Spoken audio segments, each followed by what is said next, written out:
Hi, everyone. Thank you for staying and listening in to this brief discussion just to conclude things on artificial intelligence. So this is going to be a bit more of a, I think, open-ended conversation. But I'm very pleased to introduce Maurice Schenk from LearnerShape. So just to jump right into it, what is artificial intelligence? So that's an important question, Julian, because I have a firm belief that you do need to get a little bit technically deep into this to understand what works for AI and what doesn't. Maybe first a story of what AI really isn't. I was at an AI conference a few years ago, and I sat next to a guy called David Hansen from Hansen Robotics, and he had a robot called Sophia. She eventually got citizenship of Saudi Arabia, believe it or not, but she was really just a torso with sort of fake skin and a bit of circuitry on the back, and she could make some sounds, which I don't think were particularly intelligent. I mean, it was speech. That falls in a broad definition of AI, but I think for people who don't understand AI don't quite get what it is. I think now with ChatGPT, people are getting more of a sense of real applications of AI. And just to get a little bit deeper technically, I think AI can be grouped into two things, predictive and generative. And for a long time, we had predictive, uses some traditional statistical methods. Then around 2012, it started to work really well for predicting images. And a lot of the applications, a lot of the benefit from AI has been predictive. There's a great book called Prediction Machines that describes AI as that. Since about 2014, with generative adversarial networks, which have produced things like the website This Person Doesn't Exist, where it can do fake images, we started to have generative AI that rather than predicting something, it generates new content. And that was first images, GANs, as I mentioned, and then things like DALL-E and Stable Diffusion. And then the thing that's really taking off now with generative AI is large language models that can do things like ChatGPT. And one thing that strikes me looking at the rise of AI is certainly the speed of its advancement. Can you speak a little bit about that? Where are we right now in AI's development, and can you speak about the rate of change? Well, we don't know where we are in AI's development. I'd like to live 200 years or more and see where we really get to. But I think we're in the fairly early days. It does feel like it's moving really fast right now. With large language models and things built on top of large language models, the developments are coming extremely fast, and it's able to do some really impressive things. I just this week watched a video by Sal Khan of Khan Academy, a TED Talk, talking about they're doing tremendous things for education that he says in the talk 6 months ago, this would have seemed like magic, and now we can do it. How long we'll keep up this rate of change, I don't know. Peter Thiel has said we wanted flying cars and we got 140 characters. And from the perspective of the early 20th century, when aircraft innovation was going really fast, we probably would have thought aircraft would be doing more now too. So I think at some point we'll slow down, but it's moving fast now. Well, so now thinking about the applications of AI, how is AI used in the financial sector? I think of concentric circles in this area. We've got data science, which is traditional statistics and so forth. And then within that, we've got AI, which is often defined as having machines do things that humans would ordinarily do, and machine learning within that. Machine learning is where it's really taken off. Data science has been used in finance for decades. You've got quantitative hedge funds like Renaissance or Citadel or Jane Street and many others that have been using this and I think are probably using pretty advanced AI and keeping it secret because that's their secret sauce to have a slightly better trading. But it's also a significant driver of many other fintechs. Robo-advisors that are trying to do smart investing are using predictive AI. For generative AI, I think chatbots will be quite useful for fintech applications. I was just doing a thought experiment today about Lemonade, who's a disruptive insurance company who I quite admire, and I'd like to think, I don't know, that they're going to make use of ChatGPT to further drive efficiencies into the insurance process. So that's about kind of the private financial sector. What about central banks? How might they use artificial intelligence? So I'm not an expert about central banking, but I've been thinking about it coming to this this presentation. And at the speakers' dinner, we had Ignacio Angeloni, who's been on the ECB board, talk about the digital euro. It seems to me that central banking is still mostly about policy and deterministic application. So we had a presentation earlier this afternoon from a chap from the Bank of Thailand who described quite an impressive platform. I was reading Ripple's materials out there. They've got a platform for CBDCs. But these things seem to be deterministic. Most AI applications are stochastic, have an element of randomness in them somewhere. And for a reliable central banking application, I don't think you want a stochastic application at this point. I think you want something more deterministic. But there definitely is use in central banking. I mean, the Bank of England has a discussion paper that they've taken late last year. I think the comments are still pending. The Bank of International Settlements has come out with a paper. And it's clear, I think the use of AI in central banking at this point is for tools, and as an evolution of traditional statistics and data science to figure out what's going on out there. In the last panel, people were saying, well, eventually you can have it like AI can supervise smart contracts, and run the whole economy, but I don't think we want to go there now. Right. Well, now kind of broadening out the conversation a little bit outside of just finance, what would it look like for AI to go wrong? So Phil Middleton, who's our host, handed me an article today from The Spectator from Ben Lazarus, which I've read. It's a good article. It's about Jeff Hinton, who's one of the fathers of AI, got the Turing Award for that, worked at Google for many years, and has just gotten a lot of press because he left Google because he's worried about AI. And there's a lot of worries out there. I'm a little bit more optimistic than Jeff Hinton is, but I'm going to go through what I see as the 4 baskets of concerns about AI, if you'll indulge me. Sure. And the first one is bias. We have a lot of talk about bias, and AI replicates human biases. There's bias in the data. It's very hard to get away from bias. I'm not hugely concerned about bias, although it's terrible for the people it affects. But I think that AIs are probably less biased than humans are, and we've got some techniques to do with that. So without diminishing the importance of bias, I think we know how to get past that, or at least better than we do in society as a whole. It's not going to go away. The second area is employment, where there's been a lot of reports for the last 10 years at least about job loss from AI, predictions that large amounts of the economy are going to go away.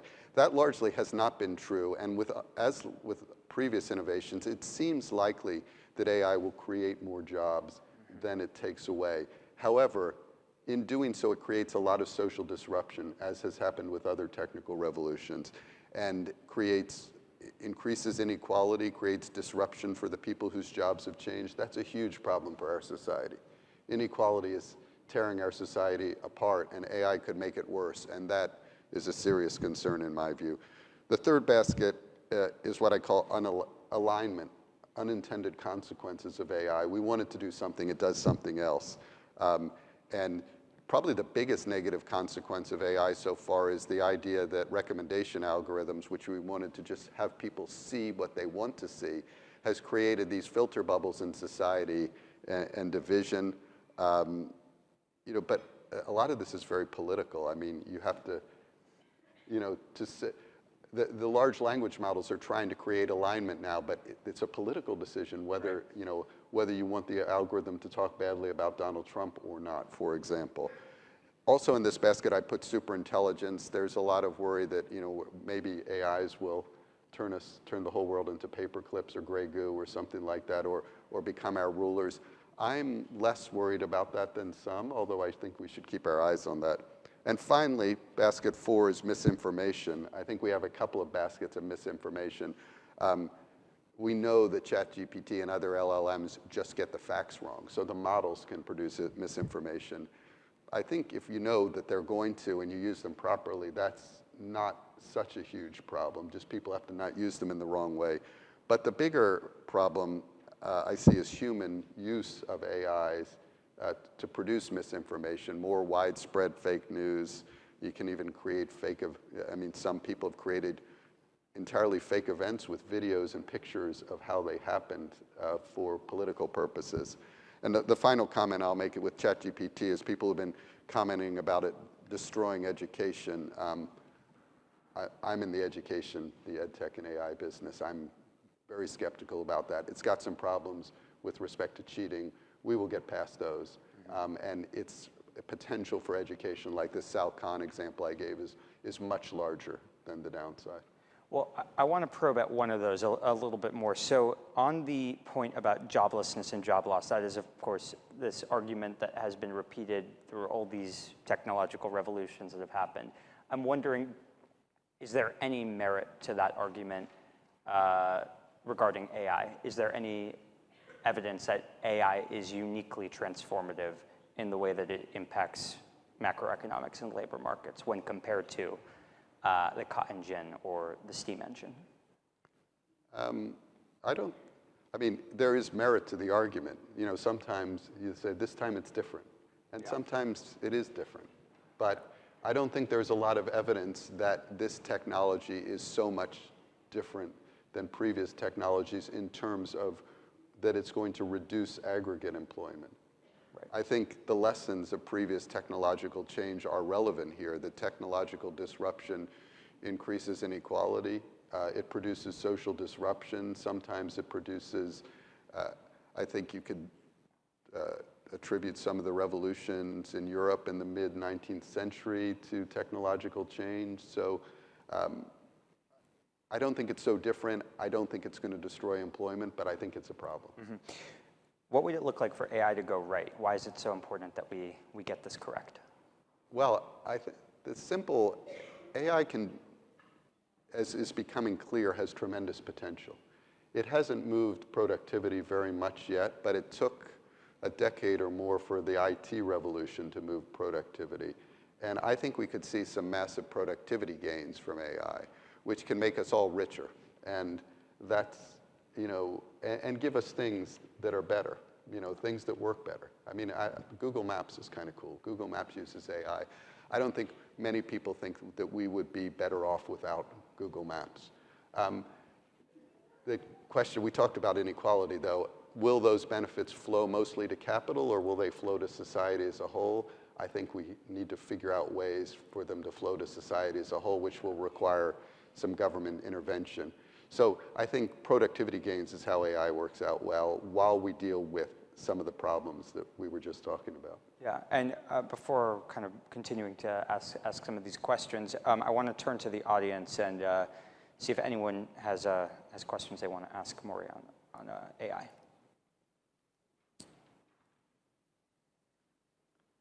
All right. Yes. Well, then in that case, please put your hand up if you do have a question. But I'd like to ask about the current regulatory environment around AI. What do you see there? Well, I've written. It's evolving like the rest of AI is evolving. I've written a couple of blog posts on this. It's happening different places around the world, different ways around the world. The EU is being quite regulatory about it. They're fairly advanced with something called the EU AI Act, which would prohibit certain kinds of AI, like public biometrics. It would fairly strictly, and I think, it would fairly strictly regulate a broad swathe of other applications of AI in ways that are difficult to comply with. And I'm not against regulation, but I think the EU sometimes gets regulation badly wrong and over-regulates. One of the reasons why the EU has no great tech sector is because there's too much regulation. So I think the EU AI Act is quite regulatory. The UK and the US are taking a very light touch approach. The UK, in different ways, they both set out a set of principles. The US has something called, I think, the AI Bill of Rights. The UK has a statement on principles. And there's no regulation proposed at this moment, or nothing significant, although we have data protection laws, and the US is finally discussing some privacy laws. China is a third model, and that is, like other Chinese policies, very focused on industrial policy. So they have very specific programs to try to promote the growth of AI in China, and there is a bit of a AI race among different countries going on now, although they also have some other characteristics. They do have some regulation of algorithm, of automatic recommendations, and they're also experimenting with more extensive AI legislation in localities, which is very common in China, that you have local experimentation. So I on a recent presentation, described these three regulatory models and asked a poll of which people thought was the most sensible. Having given a description very much like I just gave, and I was surprised that people picked the EU model as the best, maybe because they think we really need to regulate. I think it's probably somewhere, I more favor a more principles-based model with light touch regulation, but dealing with the worst problems. Well, so just to kind of put a question to you on that, given the points that you brought up around inequality, misinformation, among others, I mean, that all sounds pretty bad. So is there any merit to this idea, which there's some legislation on even in the US, about halting the development of AI in some capacity? Is there any merit to that argument? There's some merit to the argument. I mean, the thing that has attracted attention to that is the Future of Life Institute, which is run by Max Tegmark. I think 3 or 4 weeks ago, came out with a letter that got signed by lots of people, including people like Yoshio Bengio, who's one of the founders of AI, along with Hinton, is one of the godfathers of AI. Elon Musk signed, Gary Marcus, who's a leading credit, Steve Wozniak, a lot of big names. Yep. Calling for a 6-month hiatus on training new large language models. And those are intelligent people suggesting that. I think the problem is that these things are already out there, and it's not going to, I mean, it's not going to stop everywhere. It's a bit of a race. I don't think it solves the problem to stop, because stop isn't going to happen. And it's never worked in history. But I think maybe if we could develop some principles of responsibility around this, as has happened with genetic engineering, and some light touch regulation, I think, in my view, that would be more sensible. I've just had a virtual question come in from Connie from PEP International Foundation, who asks, the EU AI Act seems suitable as a global standard. You've kind of spoken on this already, but is there anything else you'd like to add? Do you agree? Was her question. Is the EU AI Act a suitable global standard? My short answer would be no. But I do a lot of thinking about GDPR as well, and GDPR is a fairly strict standard in the EU, and I think although it has some painful aspects, it's largely been quite successful to make the EU a much better place for personal data, and it really has become a global standard. The EU AI Act, I do not think it will become a global standard for 2 reasons. One, it is way too restrictive. It has some requirements that data has to be error-free, and data is not error-free. I mean, the models have to cope with the fact that data is not error-free. And if you were to impose that, you handicap the development of AI, and I don't think, notwithstanding all these dangers, I don't think we want to create, well, I think it's short-sighted for Europe to create to destroy another technology sector. Yeah. I mean, I was, well, I won't say where I voted on Brexit, but, I like being European, but I'm also somewhat grateful now that the UK has the ability not to follow a European model on this. So I want to just try opening it up again to the audience. We got a question. We got a couple questions. So Lewis. Sure. Thank you. I just wanted to ask. You mentioned that it's not realistic to impose a 6-month hiatus or something like that at this point. And I think you're probably right about that. My concern is that what do we do if some of the the social disruption or misinformation becomes an endemic problem? How do we address that if we don't have the tools to curtail development at this point? I don't have a simple answer to that.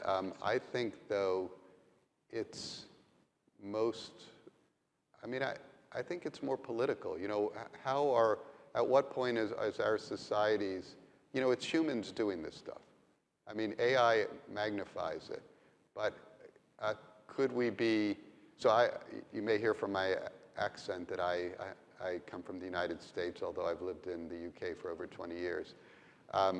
This country is much better at people talking to each other who across different political viewpoints than the US is. The US is a really frightening place right now and seems to be going worse that direction. I don't think it's because, I mean, we have Facebook in both countries. I think there are broader cultural things that are going on here. It's a much broader conversation about the middle class not having a future and things like that. So I think we have to think, what do we do to address that? I don't have an easy answer to how we fix it, but I don't think stopping AI is what's going to fix it. I think we've got another question down here.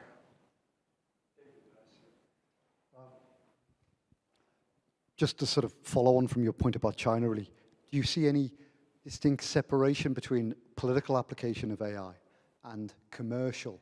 And if it is political and if it is state enactioned, state sanctioned, state approved, the likelihood then is that the one could surpass the other. Any thoughts about that?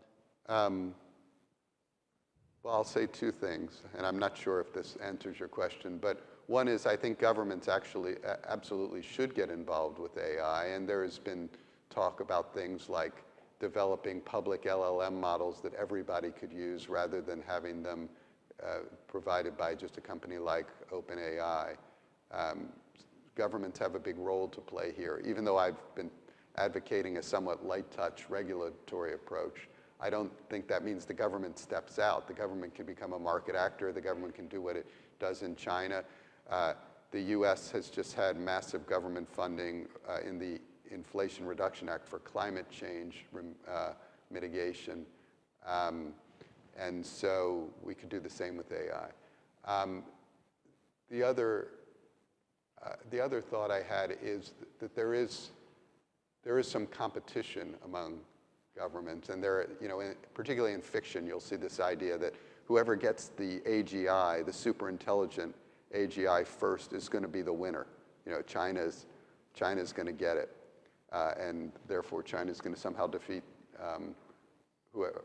This is probably a U.S. fantasy, but I'm not as worried about that. But I do think that there are national rivalries. I mean, I think the companies that succeed in these things will build up stronger companies, and that take sensible approaches will build stronger societies. So I think government has a role to play in directing this, the success and sensible application of AI in the countries. Just a question down there. Scott Hendry, Bank of Canada. I'd like to get back a little bit more to governance of AI, and I think there's a lot of the same issues of what we just covered in DeFi. Who's responsible for the AI and what it does? And do we have proper controls? Do we need to simply say that have rules around who starts the AI, or do we have to have other rules at a lower layer around what the AI is itself? And just not clear what the best governance model is for code. How responsible is the developer for what the code does, what it comes down to in the end? There isn't much governance yet. The who, I mean, at the moment, ChatGPT seems to be attracting attention. That's OpenAI, who's largely funded by Microsoft, who are running it. And these models require so much compute and data and expertise that it really is the big companies, Google, Microsoft, and Facebook, and a few others, although there's some startups. So that's the who at the moment. How do we govern it? So this gets back to the first question of what AI is, and my point that until you understand the technical details, it's very difficult to figure out what to do with it. And the government is not, these systems are really complicated. The governments are not going to be able to figure out how to keep up with the technology of the regulation. So I think governments are going to have to decide some societal principles about how these things can be applied, and that will come. Maybe it's government providing AI, maybe it's setting some rules. I don't think they should be as detailed as the EU AI Act, but some rules about how AI should be governed. It's a very difficult problem. Sam Altman, who's the CEO of OpenAI, is testifying before the US Congress this week. I think this week. Maybe he's already testified, or it might be next week. But I'd look at his answers, because the Congress people are going to ask him exactly the question you asked, and are worried that he has too much control at the moment. I think we've got another question over there. Nikhil?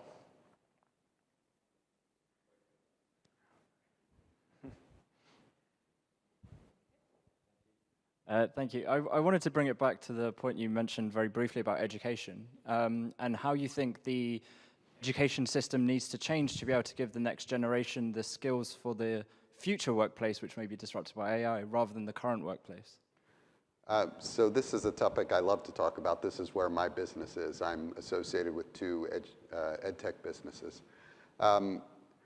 Well, education has been less affected by AI than most other sectors, but I think there's a tremendous opportunity, particularly with generative AI.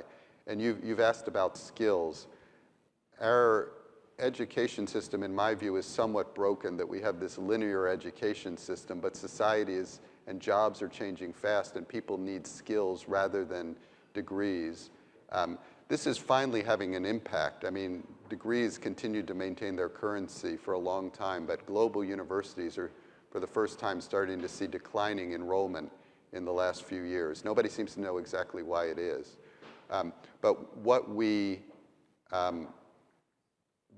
think, so I think what we need to do is figure out a way to enable skills to be communicated faster. And one of my businesses, LearnerShape, which is the one where I'm CEO, the idea is to come up with microservices that you can assemble to build bespoke education applications.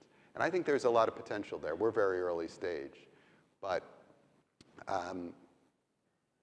I think, well, the sky's the limit. And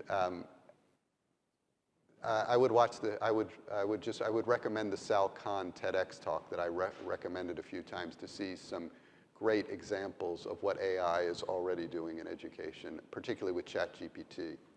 So we're going to wind down this session, the symposium as a whole, but one last question for you. Are you optimistic about the future of AI? You've already spoken about not wanting to halt our progress. There's clearly a lot of negative externalities, negative effects that may come with AI's growth. How are you feeling about it? I'm feeling optimistic. I'll say two things about that. One is, I think the opportunities are much greater than the downsides. And second, optimism has its own rewards. You tend to create good by believing good can happen. All right. Well, I think with that, we'll close. Maury, thank you so much for participating in this. A round of applause for Maury, everyone. Thank you. Thanks for that.